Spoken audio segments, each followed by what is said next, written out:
નમસ્કાર, જય હિન્દ, જય ભારત.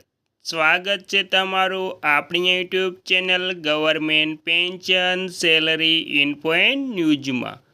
તો આજે આપણે વાત કરવાના છે કે ગુજરાત રાજ્યના વિધવા મહિલાઓ જે 2002 પછીના વિધવા મહિલાઓ માટે જે તેમને મળવાપાત્ર લાભ છે તેમાં આ સુવિધાઓ મળશે સાવ મફત. એટલે કે 2002 પછીના વિધવા મહિલાઓને મળશે આ સુવિધાઓ સાવ મફત. તો હવે ગુજરાત રાજ્યના તમામ વિધવા મહિલાઓ માટે ખાસ સમાચાર સામે આવ્યા છે અને રાજ્ય સરકારે પણ તેમને લગતી સહાયમાં વધારો કરીને તમામ વિધવા બહેનોને સારા સમાચાર આપ્યા છે. તો શું છે 2002 પછીના વિધવા મહિલાઓને મળવાની આ સાવ મફત સુવિધાઓ વિશે જાણવાનું છે. તો સંપૂર્ણ વાત વિગતવાર જાણતા પહેલાં તમને નમ્ર વિનંતી છે કે તમે આપણી ચેનલમાં નવા હોય તો આપણી ચેનલને સબસ્ક્રાઈબ કરી લેજો, કેમ કે આવી કોઈ પણ નવી અપડેટ આવે તે નોટિફિકેશન સૌથી પહેલાં તમને મળી જાય. અને વિડીયો ગમે તો લાઈક કરવાનું પણ ભૂલતા નહીં.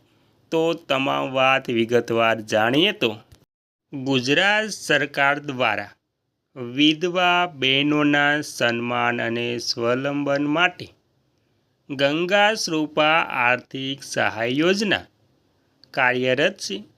આ યોજના હેઠળ મળવાપાત્ર વધતી વિધવા મહિલાઓને દર મહિને ₹1250ની એટલે કે 1250ની આર્થિક સહાય સીધી તેમના બેંક ખાતામાં અથવા તો પોસ્ટ ખાતામાં જમા કરવામાં આવે છે.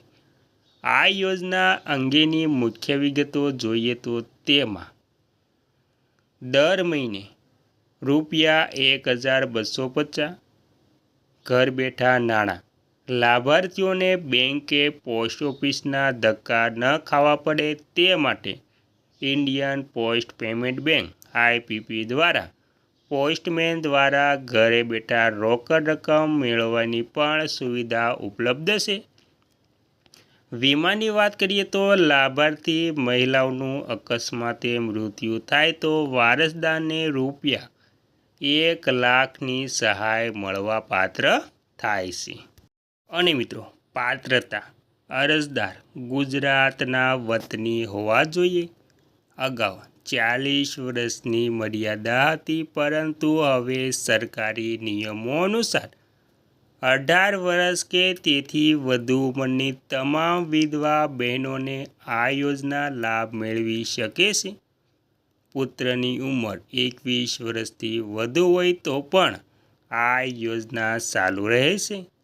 અરજી પ્રક્રિયા અને જરૂરી દસ્તાવેજો તેમાં અરજી કરવા માટે તમારે આધાર કાર્ડ, પતિનું મરણનું પ્રમાણપત્ર, રહેઠાણનો પુરાવો, આવકનો દાખલો અને બેંક પાસની ઝેરોક્ષ જેવા દસ્તાવેજો રજૂ કરવા પડે છે. અને તમે નજીકની ગ્રામ પંચાયત કચેરી, જનસેવા કેન્દ્ર અથવા તો મામલતદાર કચેરીનો સંપર્ક કરીને ફોર્મ મેળવી શકો છો. વધુ સત્તાવાર માહિતી અને ઓનલાઈન ફોર્મ માટે ગુજરાત સરકારની સત્તાવાર વેબસાઇટ પર જોઈ શકો છો.